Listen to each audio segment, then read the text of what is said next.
Good morning. Uh, this is going to be one of my first videos. I'm trying to, I don't have any fancy studio or cameras or anything like that, so I'm basically doing this with my phone and just trying to get some general information out there to all the folks that enjoy shooting hill style or ASL longbows, whatever you want to call them. They got a bunch of different names for them. American semi longbow. That people that like to shoot them or people that want to start learning how to shoot them. There's just some basic stuff that I think gets kind of muddied up a little bit, but depending on who you're talking to. Tons and tons of experts out there on the internet that do it the way they do it, and it works great for them. Um, and that's kind of the message of this video is there's some basic stuff that you need to do and basic stuff you need to know, but you have to do what works for you. What works for me, the draw weight, brace height, arrow weight, whatever, all that stuff uh, doesn't necessarily apply to you. Now, how you arrive at that is kind of a general practice that you probably should go through. Everybody has their own opinions. There's a lot of opinions out there about how to arrive at those numbers, or if you will. But I, I'm not uh, going to claim to be an expert of any kind or anything else. I just know that over the last 35, 38 years or something like that, I've spent a lot of time hunting, and shooting bows and learning about archery equipment. Before there was the internet, before there was YouTube, and before all of that, there was a few books out.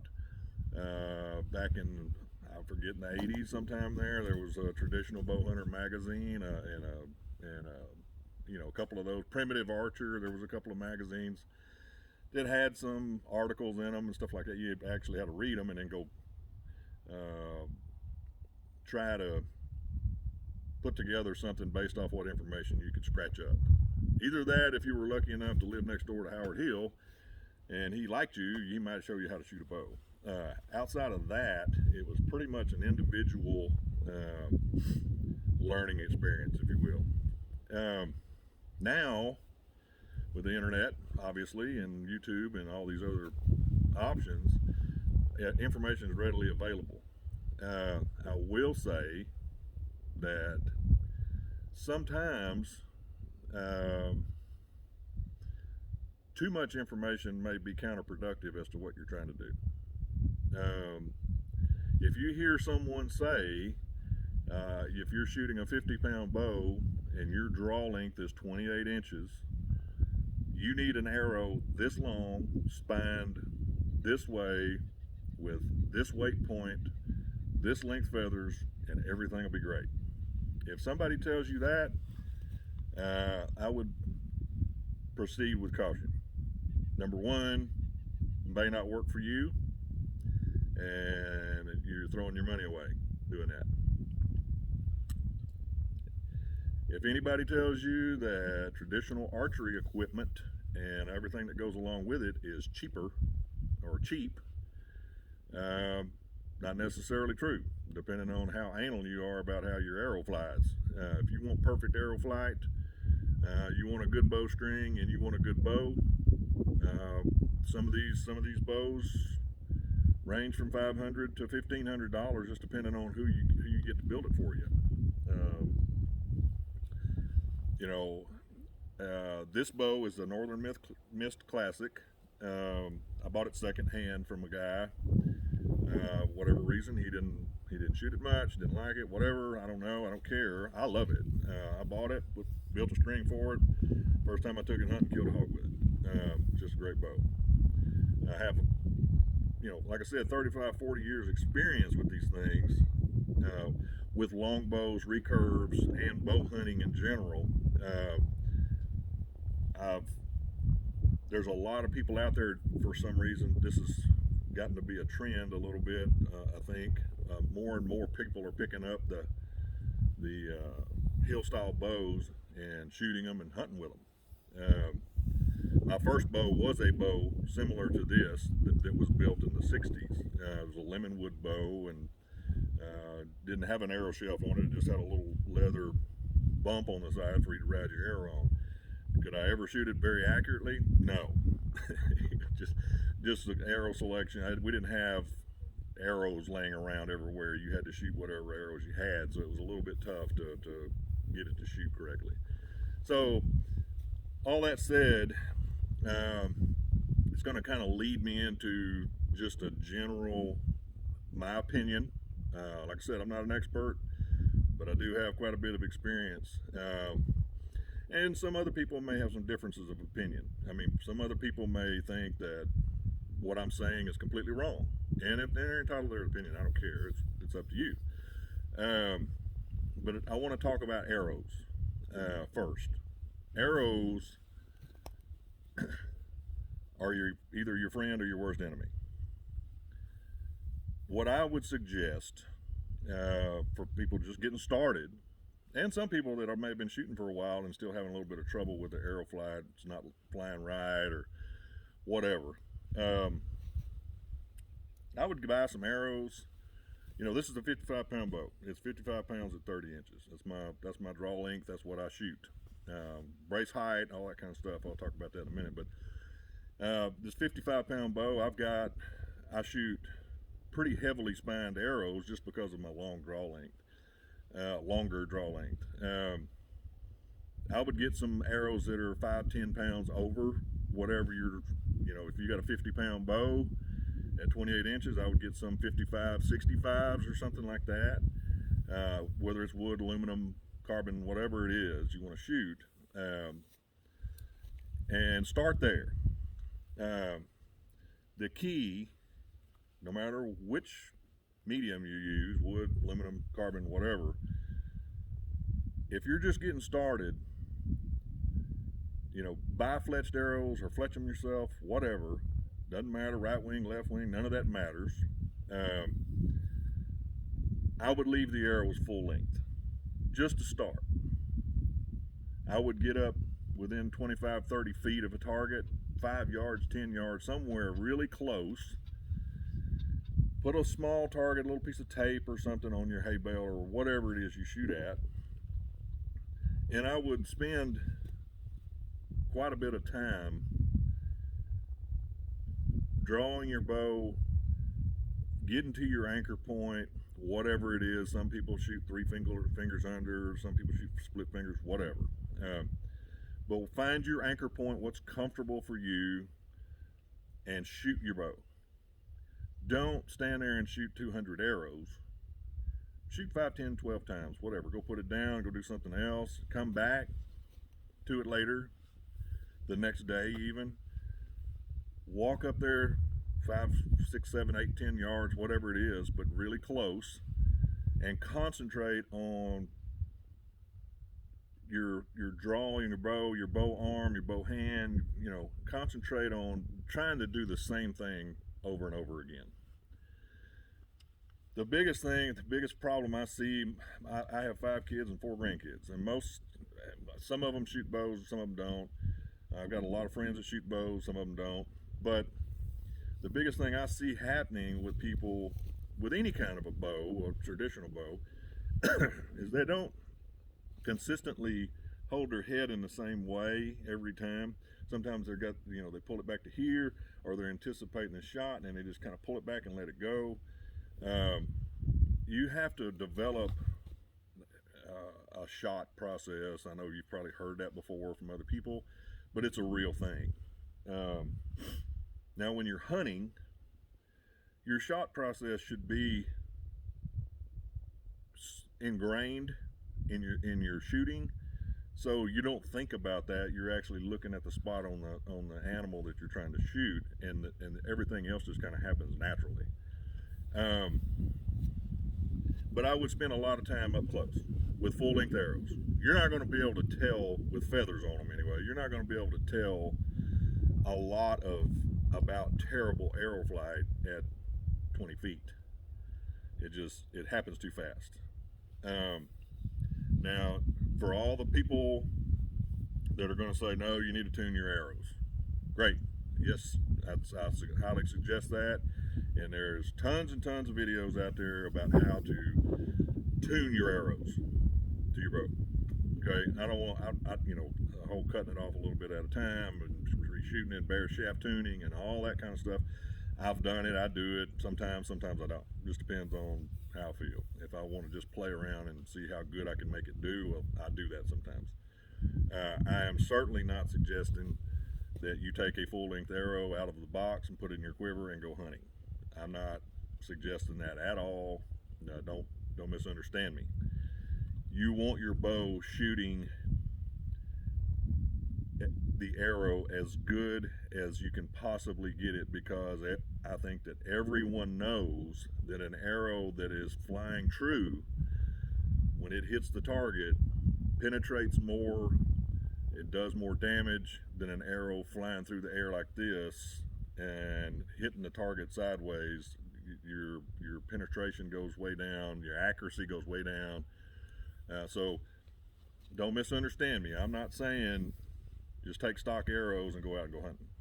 I'm saying that if you're trying to learn to shoot one of these type bows, before you go chopping on your arrows, I would spend some time, days or a couple of weeks or a month, however long it takes you, with full-length arrows, shooting at a target very, very close. Once you get where you're hitting reasonably close and you're grouping your arrows very, very tightly, then back up 3, 4, 5 steps, and repeat the process. There's going to be some time. You have to invest some time in this to do this correctly. Let me rephrase that. There is no right or wrong way. For you to be able to do this to the best of your ability, you're going to have to spend some time up close, just like I said a while ago, and repeat that process until you're out at 20, 25 yards or whatever. When you start backing up to those distances, you're going to, then if you're having problems or there's bad arrow flight, it will be much more pronounced and you'll be able to see it. You have more time, your eye has more time to watch the arrow. If it's flying through the air, coming off your bow, and it's coming off at an angle like that, or coming off at an angle like that, one side or the other, either means your arrows are spine too heavy or they're too light. Again, with the arrow tuning, go to Clay Hayes. That guy's got a great channel. He's got a lot of information, traditional archery, primitive self bows. He shoots those things. He's beautiful bows, and he knows what he's talking about. The guy's he's an expert, in my opinion, because I haven't heard him say anything that was out of the norm. He's got good information. Another one is Ranch Fairy. Ranch Fairy, guy's got a lot of data. He's a little bit quirky. Whether you like his style or not doesn't matter. Whether you like my style or not doesn't matter. But Ranch Fairy, he's a smart guy, and he puts out good videos on arrow tuning and so on and so forth. The internet's full of information. Ranch Fairy mentions Dr. Ashby. Dr. Ashby spent years and years and years studying arrows and broadheads and arrow weights, point weights, single bevel versus double bevel, so on and so forth. That is real information and real data that you can use. I would, ultimately it's up to you what you want to do. I like the single bevel broadheads. I like that kind of stuff. I shoot carbon arrows. I like them. I shoot wood arrows too, but I like carbon arrows. They're straight, and you don't have to worry about that. I use a 200 grain point with a 100 grain insert in carbon arrows. Wood arrows, I try to shoot something close to a 200 grain head. That's kind of where I'm at. That's what I like to shoot. It's what I hunt with, and I practice with what I hunt with. So, or close to it anyway. The field points are the same weight. Shoot your broadheads too. Once you get to where you're ready, you think you're ready to go hunting. Shoot your broadheads. Um, Make sure that they're flying exactly like the other ones. You know, like your field points. Just that kind of stuff. Um, I will say, uh, once you get where you feel like that you're proficient enough up close, 5, 10 yards, whatever, and you back up 2 or 3 steps, and you still can repeat that process, and then you're backing up to 20 or 25 yards or so, somewhere along in that area, and you start to notice some arrow flight issues.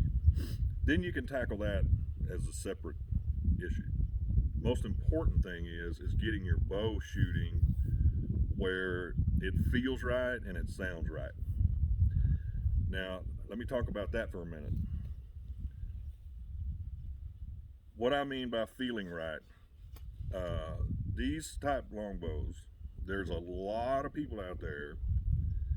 I've seen tons and tons of negative uh, comments, I guess is the best way to put it, about these type bows. They wouldn't shoot them, they hate them, they're not accurate, they got way too much hand shock, and so on and so forth.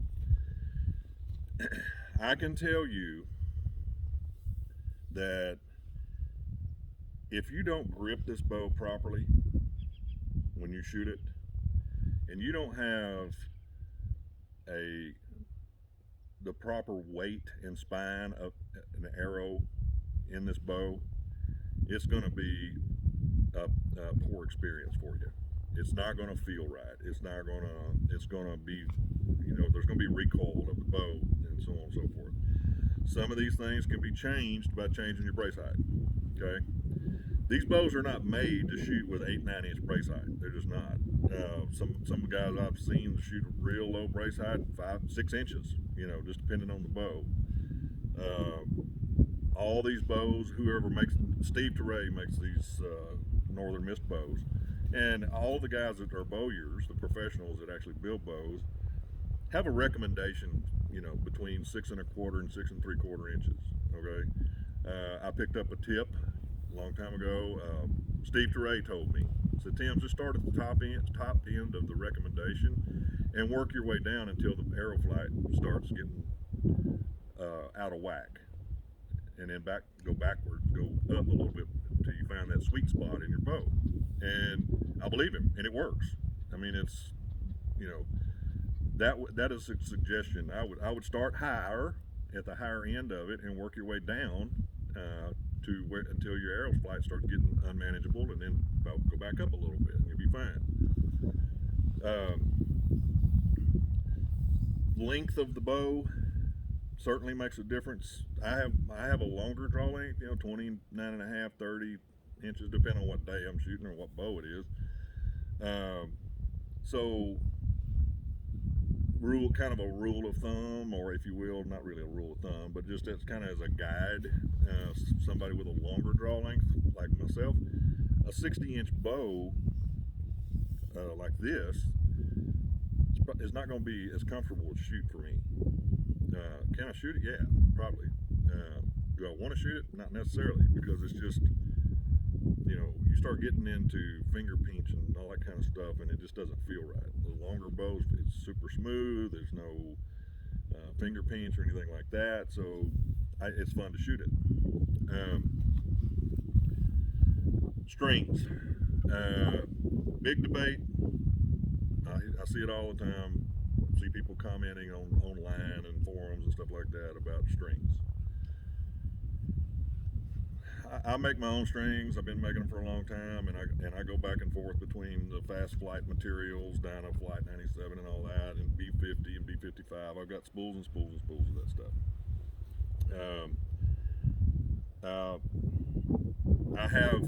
I make my strings off of a variation of someone else's recipe. Someone else told me how they make them, and then I've played with those recipes until I found something that I like. I make them a couple of different ways. This is a 2-ply string with fast flight, but I also make a 3-ply string with fast flight, and I like either one of them. It just depends, which bow I'm messing around with or whatever. Now, this bow, I have two strings made exactly alike. So if something were to happen to this string while I'm out here at the ranch hunting or whatever, I have another string in there that's just like it, and I don't want to make that big of a change right in the middle of a hunt, just in case, you know. But all year long, I'm, you know, tinkering around with string materials and stuff like that, and I like it. The silencers, very, very simple to make. You can also buy them from places like Three Rivers or whatever, but this is just 100% wool yarn. I'll take a pair of channel locks, a small pair of channel locks, and I'll wrap around the end of the channel locks about 25 or 30 times or whatever, and then I just separate the string, stick it in there. You know, same measurement from here to here on both ends, and then string the bow, and then take a pair of scissors and stick it through the loop and just cut it on both sides, and you start shooting.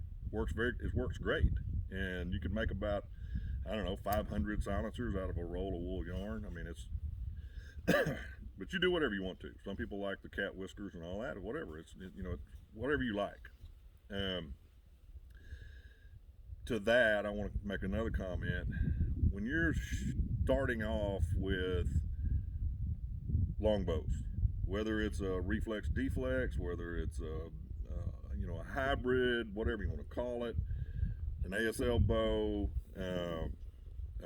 three-piece takedown longbow, whichever one it is, I highly suggest that you take some time and don't try to rush the process, because you may skip over something and then you can do something wrong for a long time. Believe me, I've done it myself. Didn't even realize I was doing it because I just skipped something. Even after shooting bows for 35, 40 years, you realize when you talk to someone like, and you go, oh my gosh, I've been doing that wrong for 10 years, you know, or I could have been doing it different for 10 years and didn't realize it. This is the biggest thing about archery in general, is it's supposed to be fun. If you can take your bow, string your bow up, grab a couple of arrows, walk out into your yard, and stand at a reasonable distance and hit the target regularly, that's fun. You know, whether you hunt or not, that's still fun to do. If you can't hit the target, as hard as you're trying and nothing's working and it just won't work for you, you can't hit the target, then that's not fun. It's just not fun at all. There are things that you can do to kind of bring that into focus, okay? But it's something that you're going to have to learn on your own. Yes, there's basic starting points to help you with that process. But like I said earlier, I would be cautious about taking hard line in the dirt things and trying to apply that to your shooting immediately. You have to experiment with it. You certainly don't want to take a 40-pound bow and grab some 80-pound spined arrows and cut them to the length of your draw length and go out in the yard and expect to shoot right. It's probably not going to happen. Now, there are some people that are just awesome at everything they do.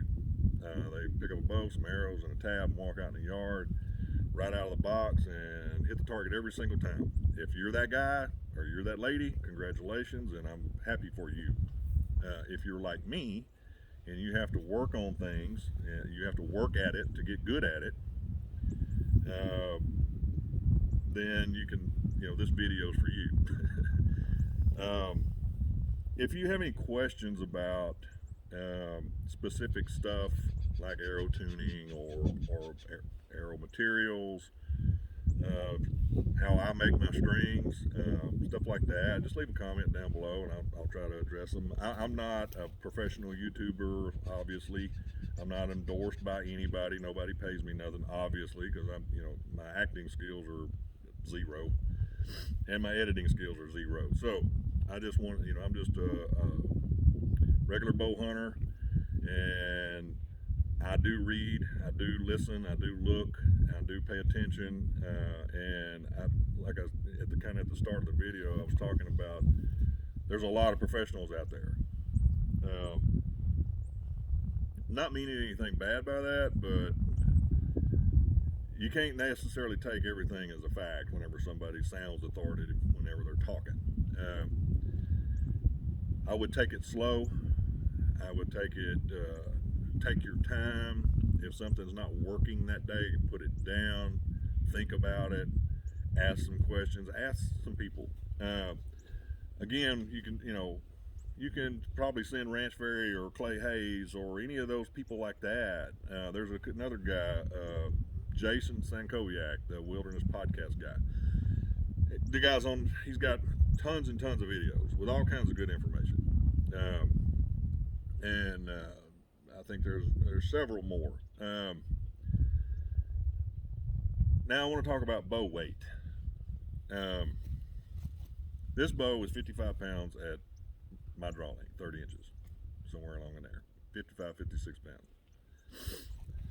And it's 68 inches long. That weight is comfortable for me. Much more than that, I start getting shaky, and I just don't like it. I know some people that shoot extremely heavy bows. Some people shoot 70, 80. There's some guy that's got 100-pound bow, a longbow like this that he shoots. That's great, and I'm proud of them. That's awesome. If they want to shoot that kind of stuff, that's great. I mean, nothing against those guys.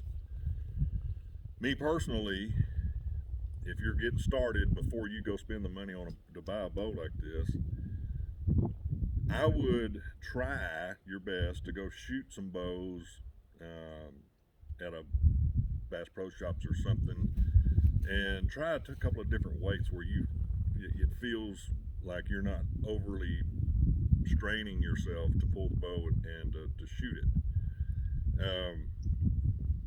I saw a video not too long ago. Fred Eichler shot a cow elk with a 40-pound recurve. Shot her, and she was dead in 10 seconds. She ran off over there and died and fell down in sight of him with a 40-pound recurve. This bow, 40, somewhere 40 to 55 or 60 pounds, whatever, with a good sharp broadhead and a hunting weight arrow, I do it regularly. We do it regularly. We'll shoot absolutely blow through a pig or a deer or anything like what we have to hunt around here. Because the arrows are tuned pretty well and the broadhead is absolutely razor sharp. I don't want to get into debates about mechanical broadheads versus this versus that. I know what I shoot and what works for me. I like a single bevel broadhead. Those work for me. I've been shooting those for quite a few years. There's a bunch of them out there. I just don't engage in the exotic stuff. Some people do and love them. Tim Wells shoots a Grim Reaper mechanical broadhead or whatever, and is devastating with it. That man does some stuff with a bow and arrow not very many people can do, and he kills animals all the time, and he's very, very good at it, to say the least.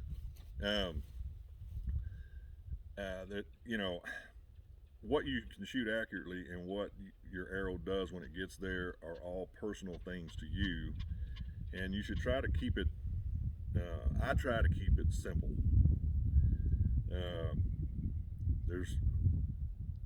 These bows are not technical. There's not a lot of adjusting and things that you can do to change things, air flight and stuff like that with this bow. You change your brace height, it can change your impact at the target down there a little bit, right and left. The further back, the more in line it is with the front of the bow, and that will help. There's just some things that you can do, you certainly can't adjust anything to make your arrow perfectly in the center and where you can get away with a very big variation of arrow spines and stuff like that. But you will learn those things if you spend the time to learn about your bow and learn about this equipment. But anyway, yeah, if you guys, I mean, I'm not, like I said, I'm not an expert, and nobody pays me, but I do love bow hunting, and I do and have all of my life. Don't get caught up. Just a word of advice: don't get caught up in too much of the trend, I guess is the best way to put it. If a forum's saying you've got to do this and you've got to do that, or you're doing this wrong or you're doing that wrong, absorb it, digest it, and apply whatever you think is necessary. But ultimately, it's something you're going to have to do on your own. If you have a question, a specific question, why is my arrow coming off the bow flying with a knock in the air like this, or why is it flying like this? You know, things like that. Pretty simple to address. You know, your knock points probably needs to be adjusted a little bit one way or the other. Those kind of things, and it doesn't take a lot. You know, you may have to move it 1/16 or 1/8 of an inch, and it changes your whole arrow flight. So,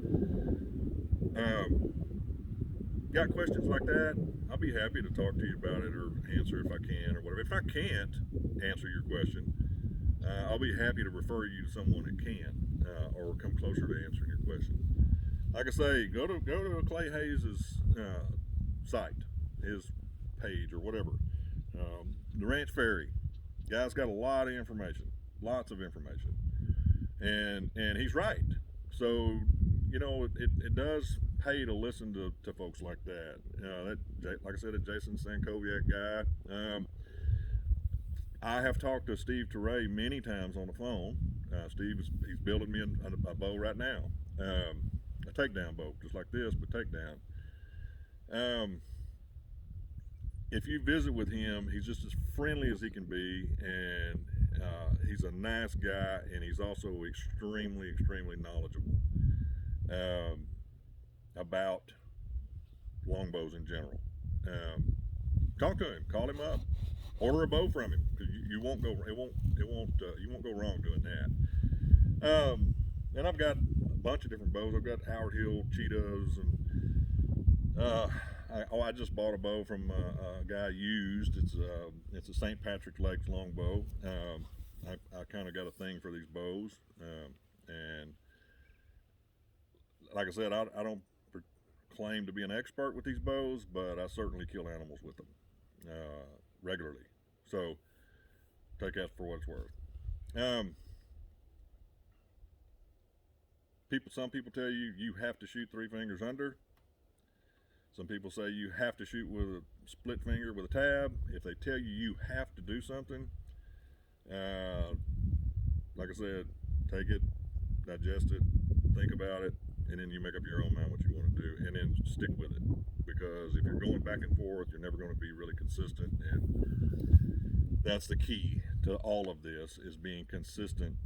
That way you know when something's wrong with your bow or your arrow. Now, if you're not consistently doing your part, there's no way you're going to be consistent with your arrow flight ever. It's just not going to happen. So,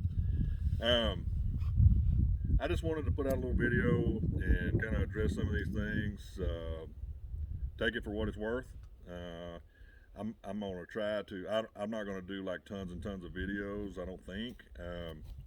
But if somebody has something specific that they would like to see a video about, I'll be happy to make a little short video about it and just give you my opinion, and then you do with it whatever you want. But thank you guys for watching my video, and we'll see what happens on the next one.